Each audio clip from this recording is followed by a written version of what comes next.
Great.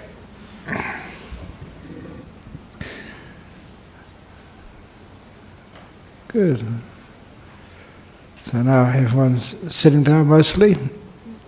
So, as usual on a Friday night, I try to pick up some threads of questions which people have asked, things which have been in the mind for the last week or two, and emails of people asking me to give talks on this and that. And I'm going to start off with an interesting question, but don't get too excited. That what I'm going to say at the beginning is not really the subject of the talk. I'm going to see if I can dive into this subject a little bit deeper. But wonderful president's husband sent me an email a few days ago trying to find out the answer to the question, is Buddhism a religion? He. And other people keep asking that question.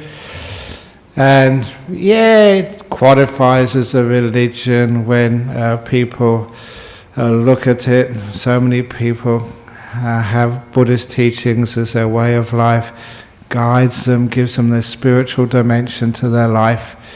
And it's now, besides many of the other major religions of our human race, it's old, it's got its ceremonies and stuff. And the sort of Buddhism you see is a very, very pure, very original and very simplified version, which is as it should be. Somebody asked me a question before I came in here, which is a very beautiful question. If the Buddha was alive today, an Australian from Perth, how would he teach? That's what they asked me. Made a mistake straight away. Why should you say he? How would she teach? Who knows? Could it be a female? And the answer is it would be pretty much the same teachings, but just packaged in a different form, as the packaging has to change from age to age. But the principles will remain the same. And it's those principles which define this thing called Buddhism. Is it a science, as somebody asked me? Science? I was a scientist before, and what goes by the word science these days is far less scientific than Buddhism. I gave a talk some years ago, somewhere, I can't remember where, when I say Buddhism, the only real science. One of the problems with science is it's always peer-reviewed. And scientists say that's a wonderful thing, which means that you can trust science because other people look at your results. But who are the people who look at the results of scientists? Other scientists. It's like having the West Australian Police Force reviewed by members of the West Australian Police Force.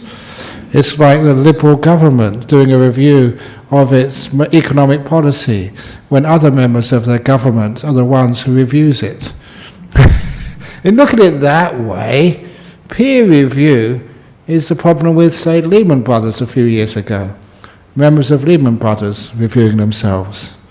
You can't really trust that. It would be wonderful if scientists could have someone outside of themselves, like religious leaders doing the peer review. That would challenge not just results, but the whole way of thinking. Now this is something which Buddhism does. It challenges you. And that was originally what science was supposed to do. Okay, here we go. Never expected to talk on this, but there was, I think it was Francis Bacon, 300, 400 years ago. He was a person, he started this Royal Society, I think under Henry VIII, I think. And he wanted to try and get science started. And he always said it had to be on the way of disproof. You can't prove anything in this world. I always say, like, Loch Ness Monster. Does the Loch Ness Monster exist? Just because you haven't found it yet doesn't prove it doesn't exist. It might be hiding. But you can't prove something exists. You can only prove it doesn't exist. You can only prove it does exist. You can't prove something is right. You can only prove that it's wrong. And that was always the disprove. So the whole of science was put up something, some idea, some theory, and do your damnedest to try and disprove it. These days, apparently, though, science doesn't do that. They have a theory, and everyone tries to prove it, not disprove it. Because if you keep disproving all these theories, you'll have no funding from the government, from you guys. We don't get any funding at all. That's why we're free of all this care of, whether we say the right thing or the wrong thing. We experiment and find out for ourselves, which is one of the fundamental parts which makes Buddhism not really a religion, but something totally opposite to the original meaning of religion. Because, as people pointed out to me years ago, yeah, Buddhism is a religion as far as most people are concerned. But the original word religion, it actually came from a Latin word which means binding you to something. You may, in medicine, ligature, tied, it ties you to something. And it comes from that same root, to tying you to a belief system, to a doctrine, to a catechism, to a series of beliefs which you have to say, these are the ones which I believe in, and then you become a Catholic or a Muslim or whatever. It is a bond. So in that sense, Buddhism just breaks all bonds. It doesn't go for tying yourself to a particular set of beliefs, like a science. It is totally destructive. I know they always say that extremist Islam is destructive, but they just blow up buildings and people. We blow up ideas. Which is another way of looking at these things. Your ideas, my ideas, to challenge you to the very, very core. That's why Buddhism has always been perhaps the most subversive of all the religions. Because it breaks the whole idea of religion and tying yourself to things. Instead of bondage, tying you to things, the idea of Buddhist so-called religion or anti-religion is actually freedom. And this idea of freedom is something which the human mind has tried to grapple with and understand. As I did when I was young, I wanted to be free. And I was reminded by someone who came on my meditation retreat, which Cecilia was mentioning why I wasn't here the last 2 Fridays. I was teaching in Jhana Grove, and there was a guy there who was about my age. And he also was in 1970 at the Isle of Wight festival. Anyone my age in Europe went to these rock festivals, and that was one of the famous ones. And I went in there with my green velvet trousers because I was I didn't smoke any marijuana, but I was sort of a hippie into rock music. I had my hippie beads and my green velvet trousers because I was making a statement. I was rebelling. I was being different until I got there and found out half the other men were wearing green velvet trousers as well. It was just another uniform. And this guy, apparently he was wearing black velvet trousers, so it confirms, that we are well wearing uniforms. But that whole idea of thinking for yourself, being original, just trying to break the bonds of hierarchies, stereotypes, things which you feel are restricting your ability to be alive. I think you all know what I mean, each one of you. Whether you're a woman and you can't actually be in a man's world, reach your full potential. You're an indigenous, you've got the wrong race, the wrong colour in the wrong place, the wrong age, just the wrong upbringing. You feel so restricted by all the things which happened to you in your past. Accidents of birth, unfortunate upbringings, injuries, whatever it is, we feel to be so restricted by that. And the whole point of freedom is actually finding this ability just to be able to soar. Another reason why I wanted to give a talk like this today was that there was one woman talking to me today. She's here, so please excuse me. That she was thinking she needed to be more grounded in life. And I looked at her and said, actually, I don't want to be more grounded. She said she was like a leaf on a tree which was being blown all over the place.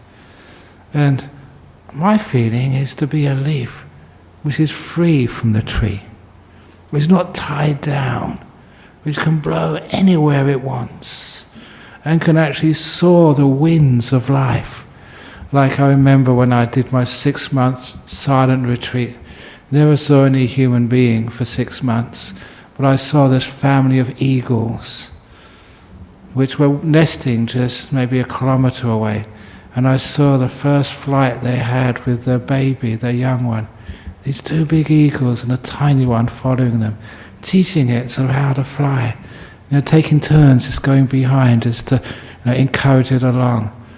And it was soaring on just the gusts of wind. We were on the edge of the hills, the scarp. There's many beautiful gusts there which they can soar on and fly and enjoy the beautiful sun. No, it's actually during the winter time, but the beautiful afternoons. And I looked, because I had time. I was on retreat, had no duties at all, didn't have to come into Noramara, didn't have to do anything. I was totally free just to enjoy the day and see and just celebrate and admire the freedom of these great birds just in the forest above Serpentine. And that to me was freedom. I remember the simile and metaphor someone gave me such a long time ago. They said they used to go hot air ballooning. And I don't know if any of you have ever gone hot air ballooning. I never have. But they said that once you're up there, above the ground, it may be a windy day, but it doesn't matter from whatever direction the wind is blowing, you never feel it. Because you go totally with the wind. Planet Earth. It's peaceful, it's silent. You feel no resistance. No way you can go anywhere, change course. You flow totally with the wind of that day. And that to me is a great simile of just what freedom promises you.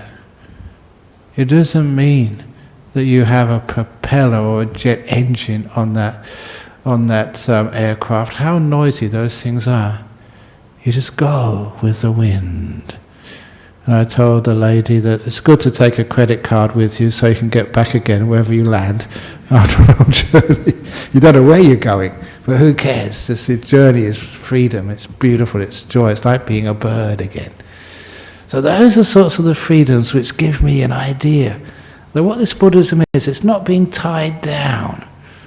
Which is like the religions which believe in a god or a dogma or a book or something which ties you down to that book. And sometimes I feel great sort of sympathy and sorrow, for some of the people of religion. I was just talking to someone yesterday afternoon. They were Greek Orthodox. I won't say again who they were. And they said that the Greek Orthodox Church had just had investigated and found out that doing yoga was against their creed. So they asked people not to do yoga anymore.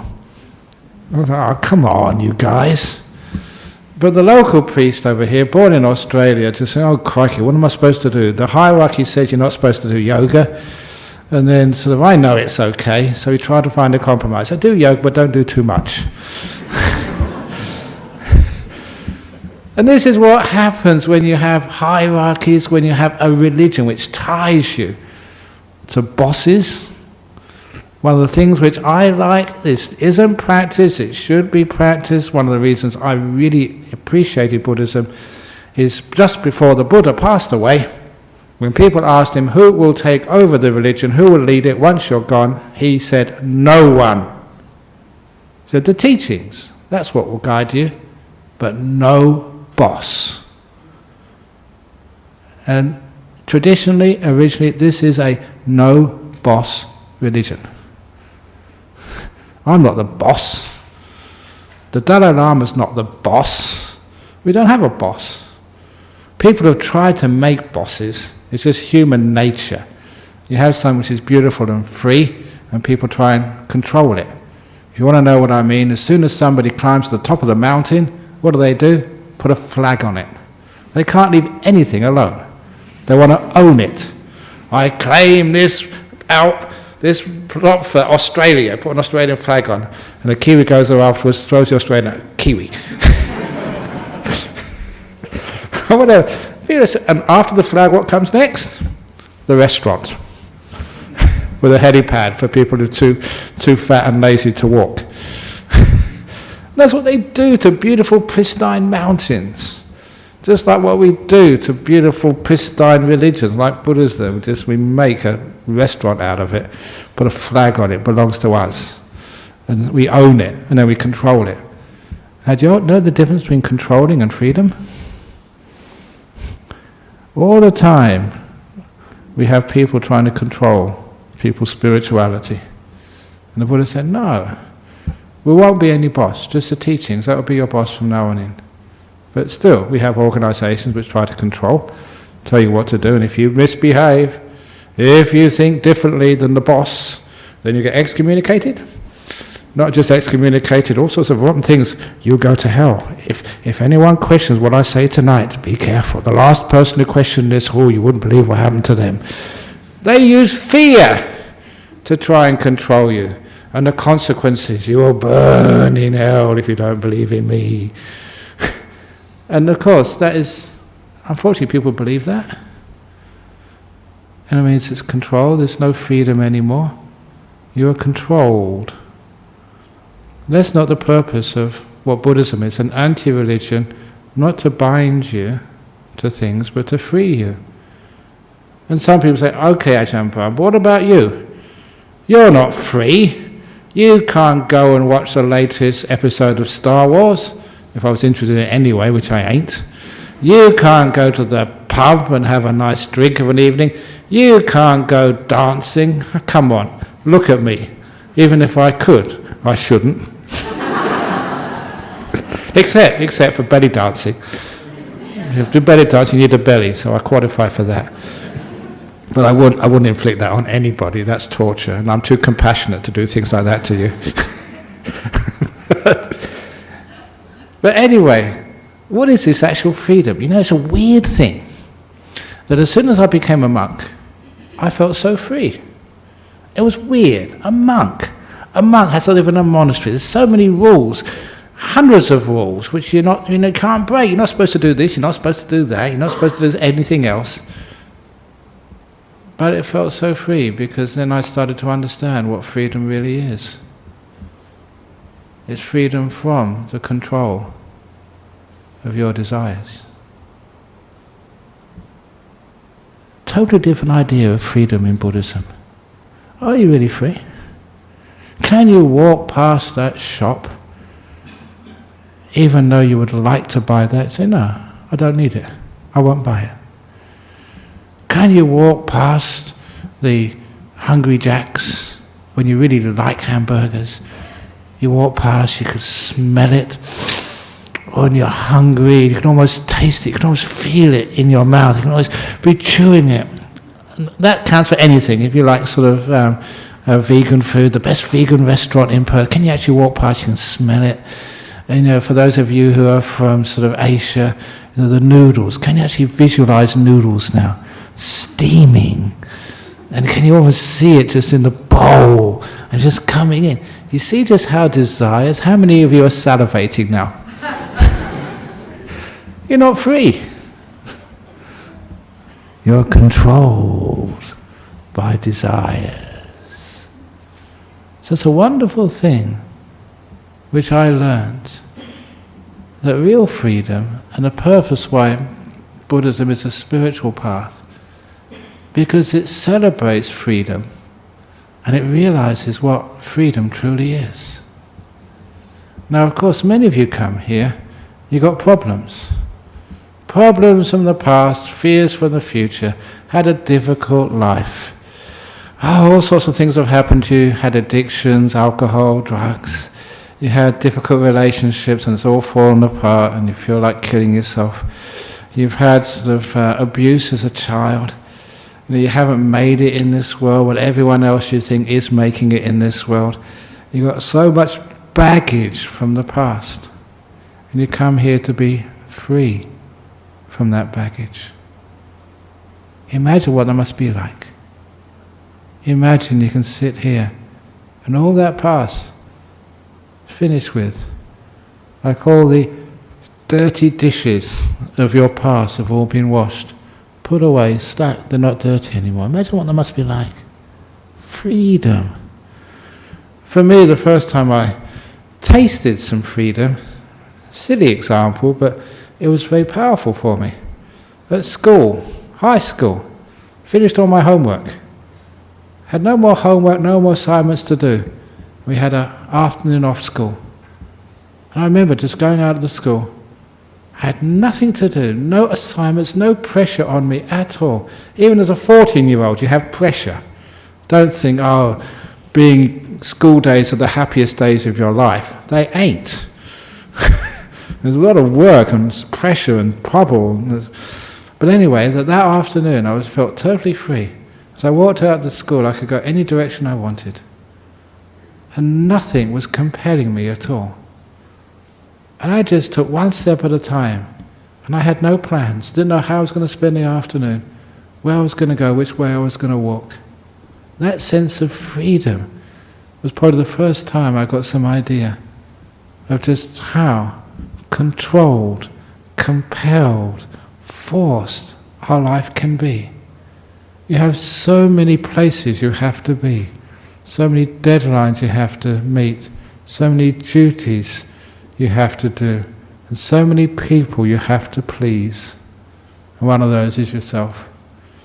And now I didn't have to please anybody.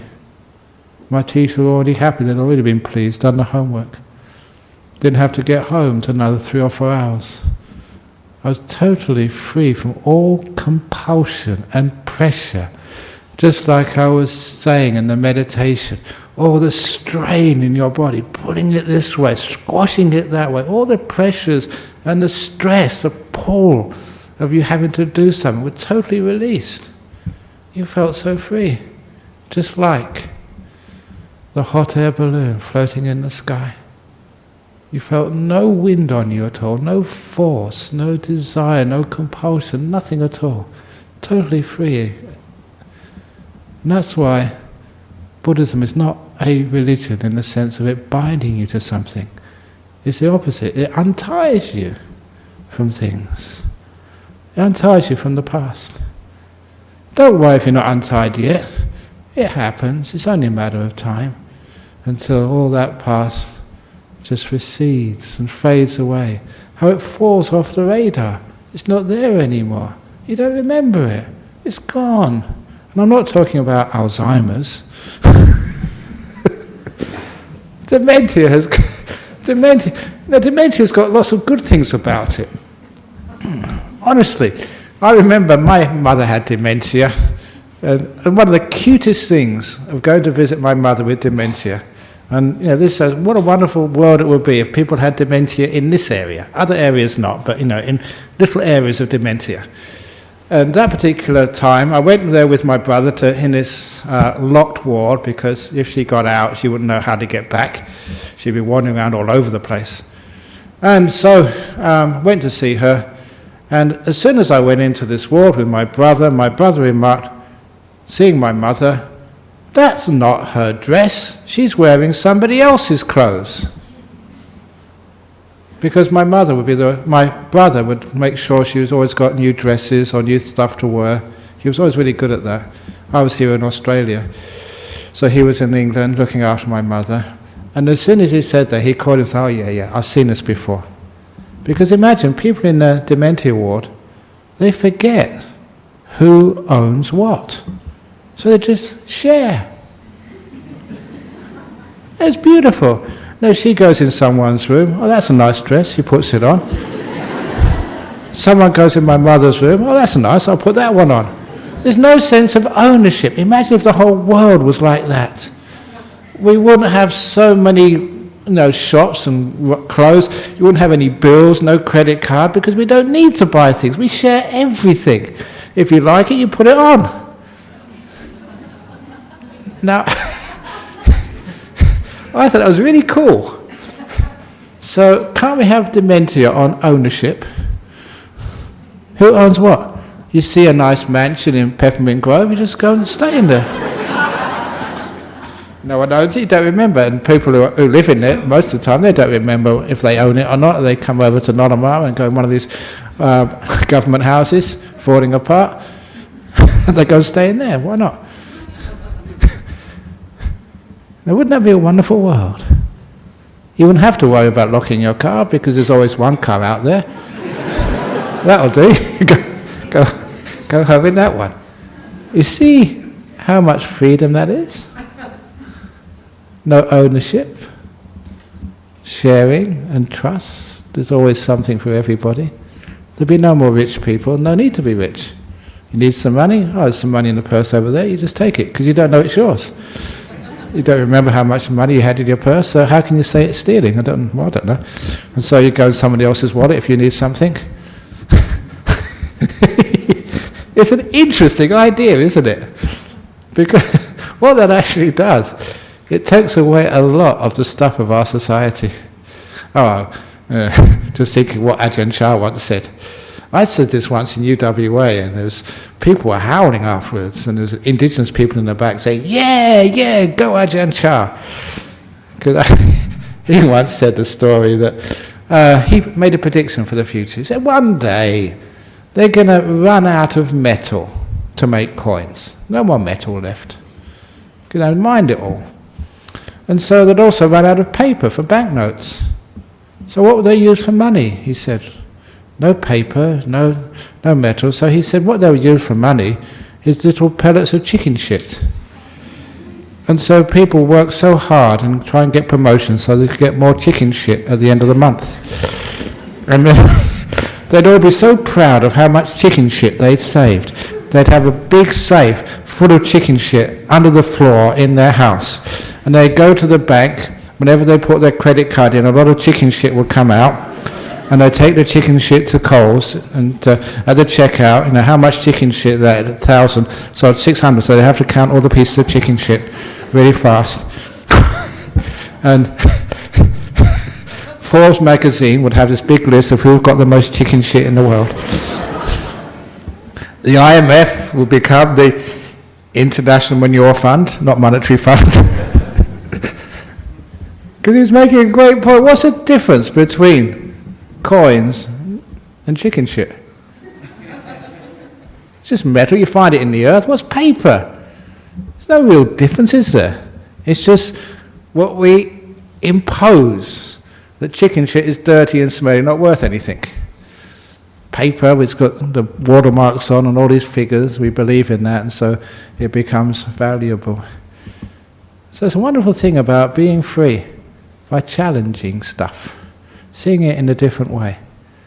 And that's what I really liked when people really challenged me to see things in a way I'd never seen before. Now that is spirituality. It's not telling you what to believe, it's actually just totally undermining what you already believe and not replacing it. Not replacing it with something different, but letting you see for yourself what's actually happening. Oh, you have all these teachings, anatta, dukkha, anatta, and stuff like that, but you've got to see these things. They're just words otherwise. So we see these things for ourselves. We understand what is real freedom. And I already mentioned one time when I felt free, when I had nothing to do. Totally free for the afternoon. No compulsion, no duties, no responsibilities, no stuff I had to do this. I told you how my mother felt free. No ownership. What do you really own? Honestly. You don't own it, you only rent it temporarily for 30, 40, 50, 60 years. Honestly, your partner. Do you own her, him? Do you? Of course you don't. Eventually they'll go their own way, you'll go your own way. If it's not beforehand, it's, at Karakata, Fremantle, those are the two main, Pinaroo, the three main funeral places over here. We always part each other. We don't own things. It's a very beautiful thing that we don't own things. Okay, I was going to tell another joke, but here's an old joke. Because people keep complaining, they keep writing in. Why is Ajahn Brahm always telling the old jokes? Okay, here's a new joke. It has nothing to do with the talk this evening. But here we go, because I did test this out. Apparently I never said this 3 weeks ago when I last gave a talk. I hope the guy's right. If he's not, he's in big trouble. It's a religious joke. This is appropriate in a place like this. There was a person who went to an interfaith ceremony. All the leaders of the different faiths were there. And as he was really quite inspired that people are actually doing things together, all these different religions. As he walked out of the big hall, the Christian priest came right up to him and put his hand on his head and said, "By the power of Jesus Christ, today you will walk." And he said, "What's wrong with you? My legs are fine. There's nothing wrong with my legs. I play tennis, I play football. My legs are okay." Did I tell this 3 weeks ago?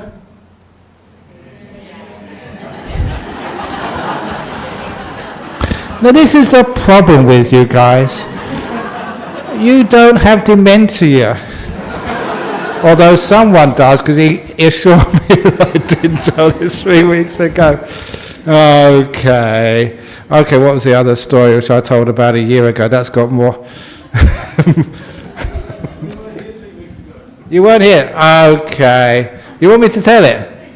Okay, so don't complain on the internet, okay? This was by public request. "You will walk," he said. "You crazy guy. I can walk already." And then the rabbi came up. And the rabbi did the same. "By the power of Abraham and all the prophets, today you will walk." And he said, "My legs are fine. Get away from me, you idiot." And what really turned him over the edge was when the Buddhist monk did the same. Buddhist monk came up and said, "By the power of the great compassion, today you will walk." And he said, "You're all idiots. My legs are fine. Look, I can walk right now." But when he went out of the hall, his faith in religion was restored. He found his car had been stolen. So that day, he had to walk.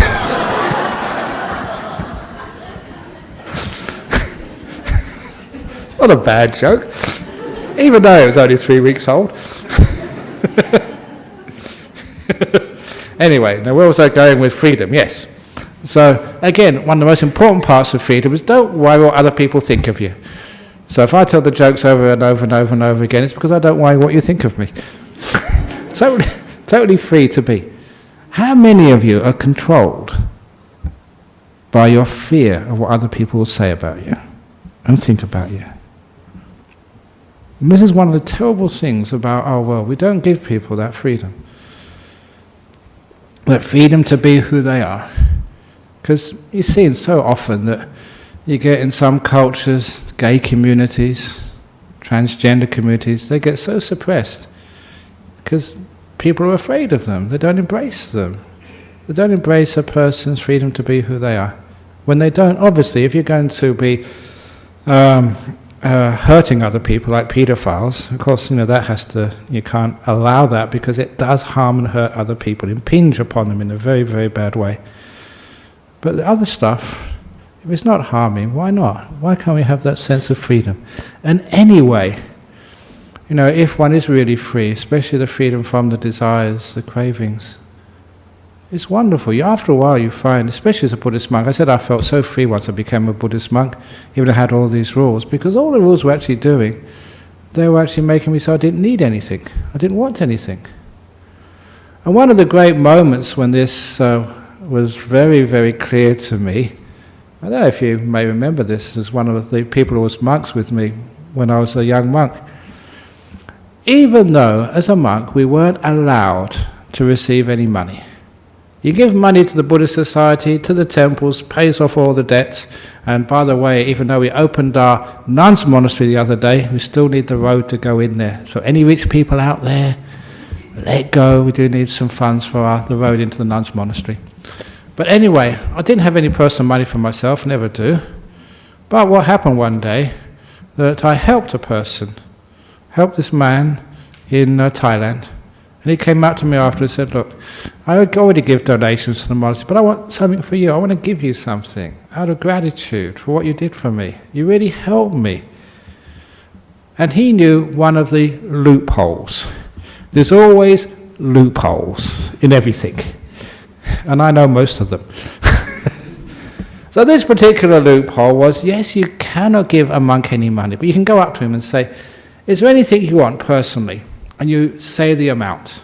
And he told me 100 baht, which is about $3 these days. But this was about 40 years ago. That was quite a considerable amount of money, 100 baht. What do you want for the amount of 100 baht? And that's actually allowable. And you know, when he asked me that, my mind went blank. I couldn't think of anything.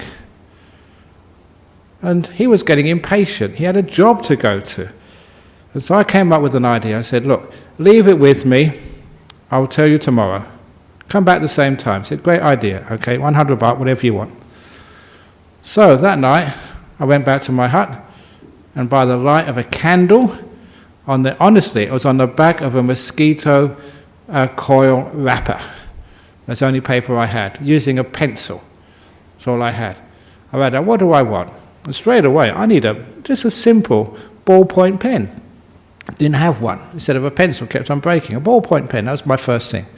The next thing was a proper piece of paper, like a little exercise book. They're very cheap. An exercise book, and also writing by a candle. It's bad for your eyes. So there's no electricity anywhere around in that part of Thailand at the time. So I said, one of these little oil lanterns. That's what I want next. But the oil lantern, you need matches to light it, and they were always running out. So a box of matches, and a little bit of paraffin for the oil lamp. And then actually when I was talking about lighting, my flashlight was really terrible. And you needed flashlights. There were snakes in that jungle. If you didn't have a flashlight, you're going to get killed by these snakes. Lots of them. And not all the snakes were Buddhist. They would bite you. They certainly weren't vegetarian. So I needed a flashlight. And already I had a rough idea of how much these things costed, and it was already over 100 baht. I didn't have enough now, and all these things were really, really important. And as I started thinking what I should cut off, I started thinking of more things I needed. I did actually some sandals. You're walking through the forest, and it's not just snakes. There's centipedes and there's ants. Those ants could really hurt. When I first found out about these ants, there was a big procession, as you do over in Buddhist traditions, around stupas on holy days, just like we do a circumambulation here on Wesak Day. And I couldn't believe that. I never really understood the Thai Buddhist tradition, but all the senior monks were dancing. And I thought that was against the rules. And then after the senior monks, I was just ordained, I was just around the back somewhere. After the senior monks danced, then the middle monks danced. It was like those Mexican waves they used to have going down the line. And then I started to dance, and I realized why. There was these ants all over the place, and they hurt like hell. They were stinging you. There's the motlin. They really hurt. And you didn't have any shoes on, so that was the dancing monks. You couldn't do anything else. But anyway, I needed shoes. No, seriously, not just because I wanted to look good, to protect my feet. There wasn't enough money. And then the longer I thought, the more stuff I realized I needed. And then I got a great insight. I took that piece of paper and screwed it up, and out of disgust I threw it away. And when that guy came the next day, I told him, don't ever do that to me again. I was such a happy monk when I had no means to get anything. Because before that time I had no desires, because there's no way to get any desires. But now you gave me an opportunity. All this greed came up, and I realized what desire and wanting were. So being a monk, you have no means to get anything. That's why you're free of desire. So wonderful. I can go past a shop and see, I don't like dresses or shoes, IT stuff, fish and chip shops, all those stuff. You can't get it, so you don't want it. So free. And that's the freedom why people become monks or nuns. So free, nothing to do, no worries. Don't need anything because I can't get it anyway, so you don't even think of it. So it's wonderful freedom from desire and freedom from thinking. How much do you think about how to pay off your mortgage, how you can save up to get another nice car, how you can afford to go overseas on holiday, how you can think of doing this and doing that. That drives you crazy. You guys must be bonkers having to think all that stuff. Because that's one of the greatest freedoms of all, the freedom from thought. In Buddhism, we don't think our way to enlightenment. We still our mind until there's nothing going on there at all. That's why sometimes people would knock you on the head and say, anyone in there? And I say, no. With a smile. And that would really sort of discomfort them because they thought I should be embarrassed. I was just being a Buddhist, that's all. No thinking, nothing going on. It's amazing. If you can stop your thoughts, what would it be like? I'll tell you how it would be like. This is an old story. I usually tell it on a Saturday afternoon, but I'm going to tell it to you now. It's a story from Taoism. Great religion. This guy, Lao Tzu, was one of the early masters. And he was going on a walk with his disciple in the evening. They had this rule. If you go on a walk with the teacher, you had to keep quiet. Golden rule. No talking at all. Just to be. And as he was going for a walk with the master, they came to the ridge in the mountains, and there was a gorgeous sunset in the mountains. And the student forgot himself, forgot the rule, and blurted out, "What a beautiful sunset." And at that, the master turned around immediately, walked back to the monastery. And when he got back to the monastery, he kept the rule too. He said, "You broke my rules, so you can never ever, throughout the rest of your life, go on a walk with me." And he was stunned. Just one little break like that, and he was punished for the rest of his life. And this poor young man's friends tried to support him and argue his case. Oh, look, give him a break. He's only young. And anyway, they asked, what's wrong with saying, "What a beautiful sunset"? And this is where the great teaching comes. Lao Tzu replied, when my student said, "What a beautiful sunset," he wasn't watching the sunset anymore. He was only watching the words. When you think, "What a beautiful sunset," you're not watching the sunset, you're just watching the thoughts. It's totally different. Next time when you go outside and see the stars at night, and they're gorgeous, especially living at Serpentine, you go out in the darkness, no lights for a long way, you look up at the stars and they're incredible. You start thinking about it, you can't see them. Thinking, what a great Milky Way tonight. Then you're not seeing the stars, you're seeing the thoughts. And it's the thoughts which control you.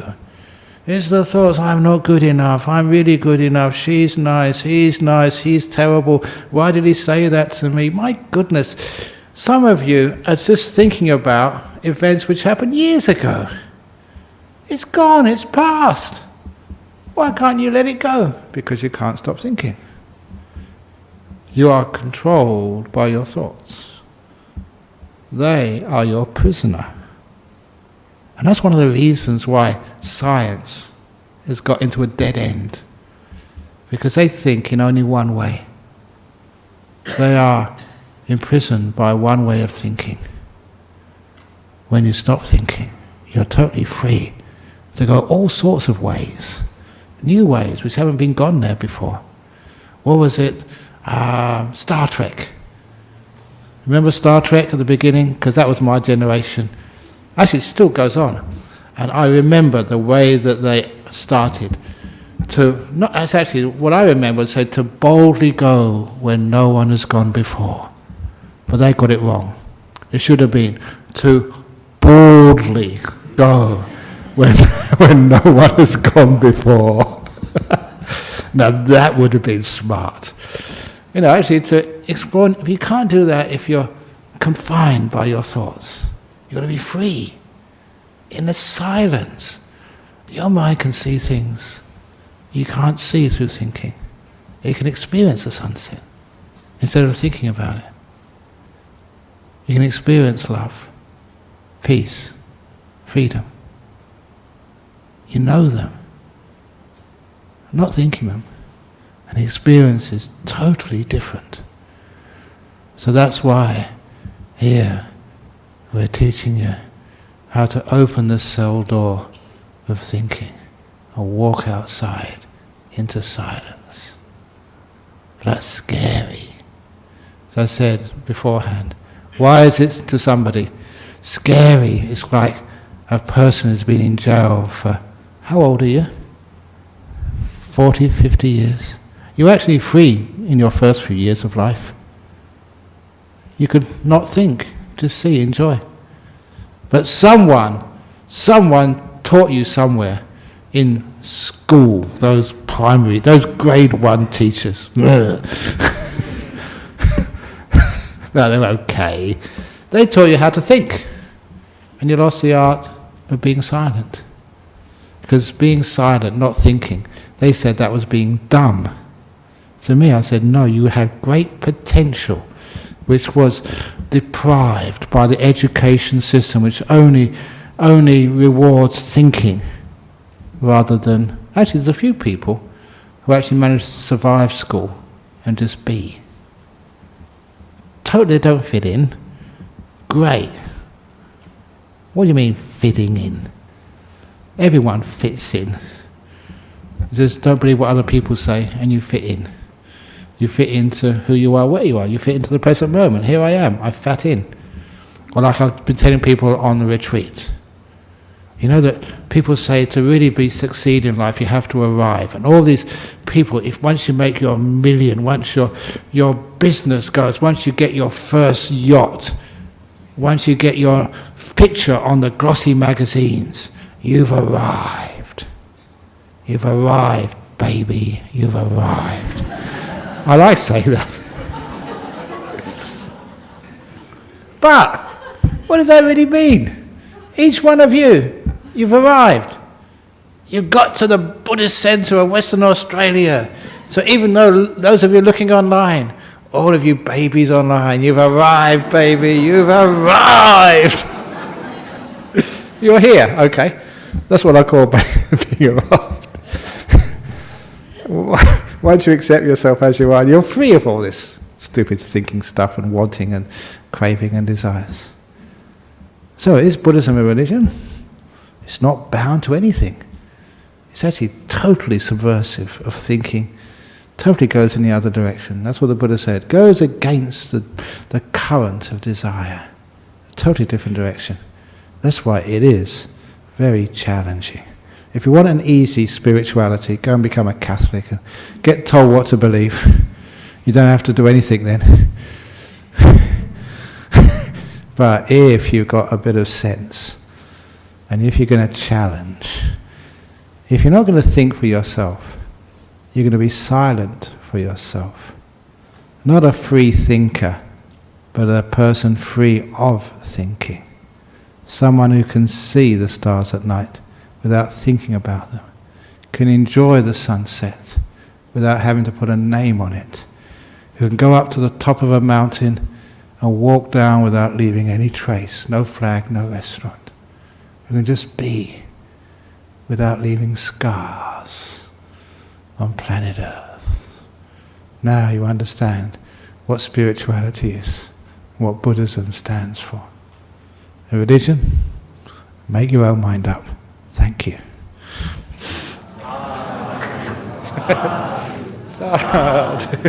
Very good. Okay. That was an interesting one. So, the joke was the same, but the other thing around it was totally different. Maybe.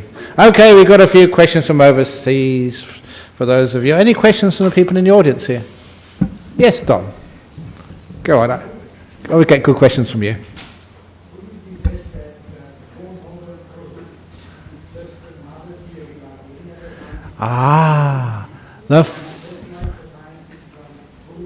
Yeah. Okay.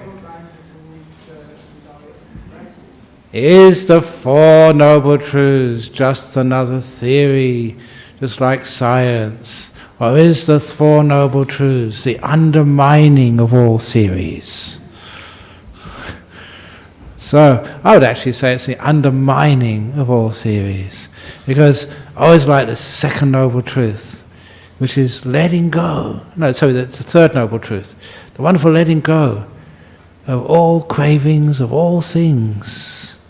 That letting go business, that was the heart of the Buddha's teachings. So, what actually is just like Alice in Wonderland. I think it could be Alice with the Looking Glass. The little story of Alice when it got to the square of the Red Queen. And when it got, because the Queen was actually waiting for her messenger to arrive. And instead Alice arrived.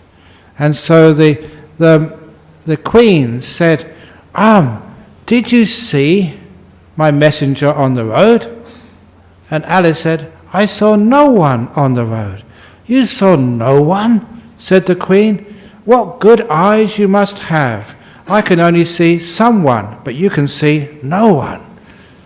And she asked anybody, the other people there, her attendants, and said, did anybody come before Alice? And said, no one came before Alice.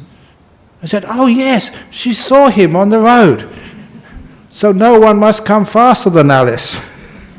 And Alice said, yeah, no one walks faster than me. Exactly, that's why no one arrived first.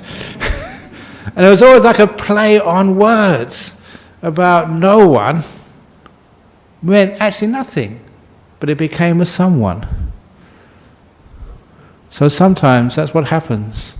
A nice teaching, which is meant to actually undermine and unravel things, and no one becomes a somebody.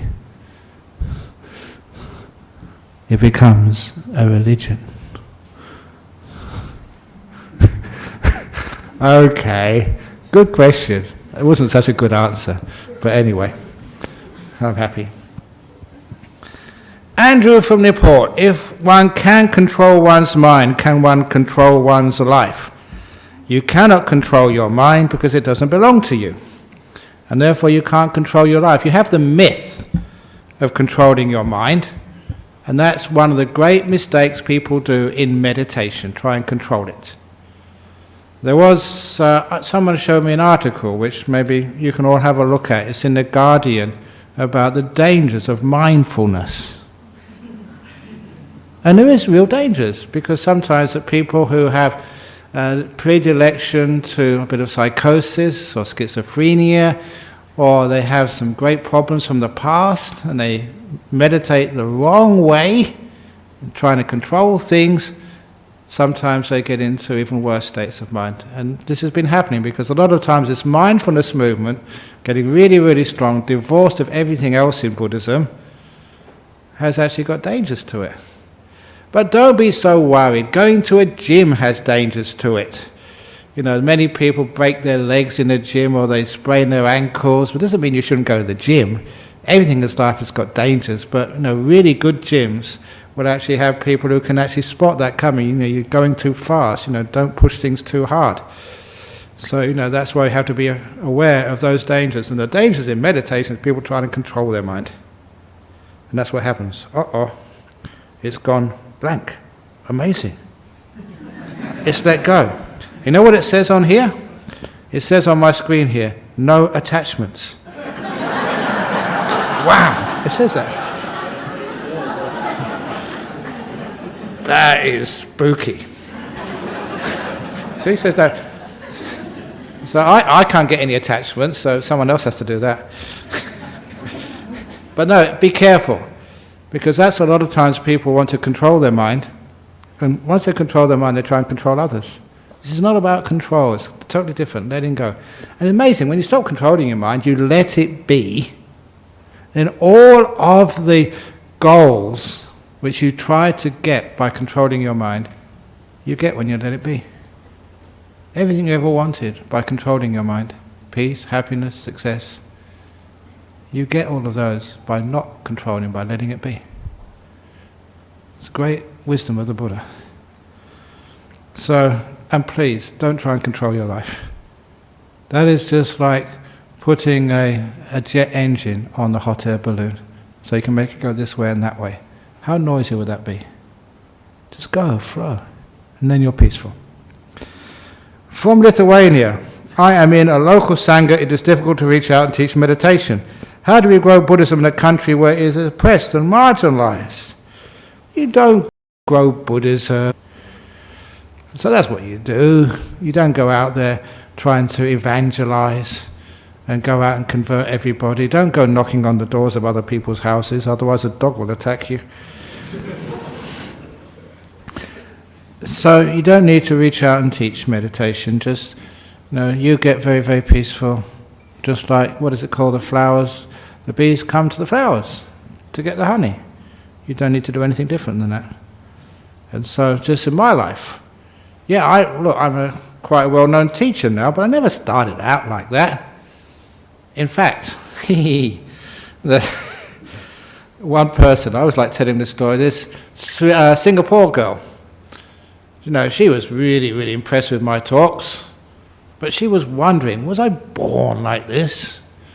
So she went to monastery at Serpentine, got into the library and got in the earliest talk which I ever gave, which was recorded. She wanted it was about 30 years ago, more than that, 32 years ago when I first came to Perth, and she listened to it. And she came up to me afterwards and said, Ajahn Brahm, I listened to one of the earliest talks you gave here in Perth. It was the worst talk I've ever heard in my life. You grow, you learn. But you give it a try, see what happens, and just this is what happens. So you just, from Lithuania, just go out there, give a few talks, allow people to walk out, laugh at you, and after a while, you learn, you grow like everybody else. It's not you to control, it's you to let go and learn. If you try and control, and try and make yourself the greatest teacher in the whole of the world, you'll always stuff up. You just let go and enjoy, see what happens. That's the way to spread Buddhism. Thank you so much. Okay, that's enough for today. Thank you for the two from overseas, and the one... you got another one? Yeah, go on. Ajahn Brahm. Yes. I'm puzzled about something you said earlier tonight. Offer no resistance to nature. And okay. That really struck me. But if one's nature is desires to love, to give love. Good question. How do you go against your own nature and not be bound by your desire? Because if it's love without desire, that's what we call true love. And the obvious example of that, which you probably all know off by heart, my father telling me, son, wherever you go in your life, whatever you do, however you turn out, the door of my house, he meant his heart, the door of my heart will always be open to you. That was a love without any desire. He didn't desire me to do well. He didn't desire me to be successful. He didn't desire me and put this pressure on me to please my father. He was saying, pleasing me is not the point. I love you anyway. That's such a beautiful act of love, which at the time I never understood. But I look back upon that. Thank you for teaching me what unconditional love is. Love with no desires. So you can love your kids, you can love your wife, whether she loves you back or not. It's a beautiful thing.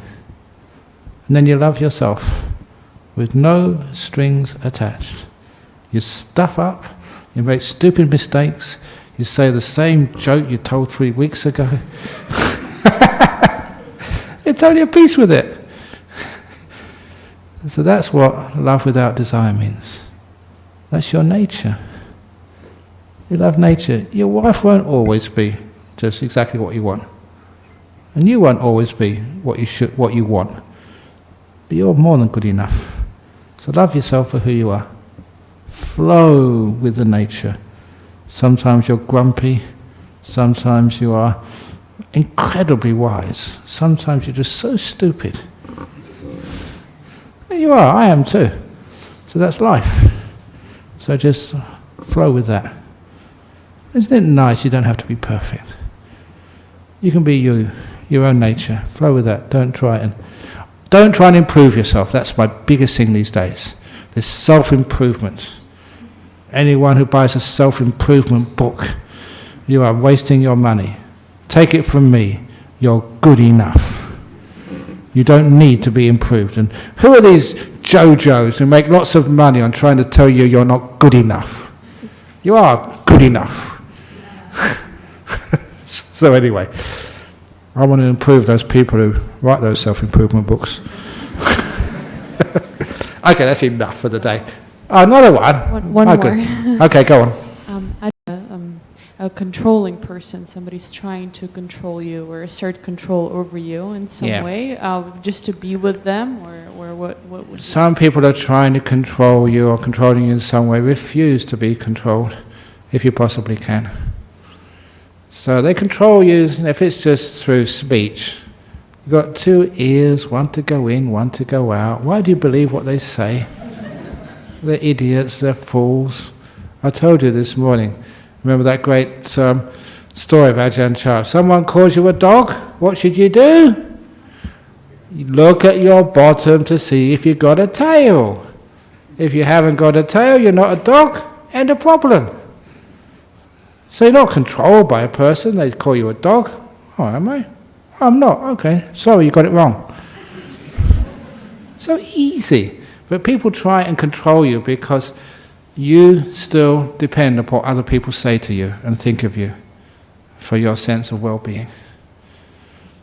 Because you depend on other people, well, you have this beautiful sense you've arrived already, you're good enough, you love yourself for who you are, you can make mistakes, you don't mind about that, you're not embarrassed, you just laugh. And that way you can't be controlled. So that's one of the things you learn here also, how to be free from the control of others. They can't do it anymore. They can try. It's just fun to see someone trying to control you. Okay, give it a try.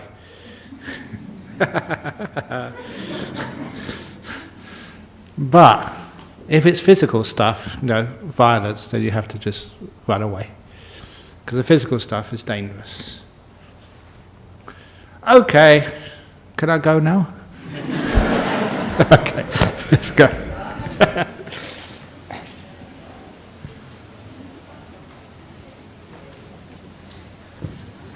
Arahang Samma Sambuddho Bhagava Buddhang Bhagavantang Abhivademi Sawakato Bhagavata Dhammo Dhammang Namasami Supatipano Bhagavato Sāvaka Sangho Sanghang Namami.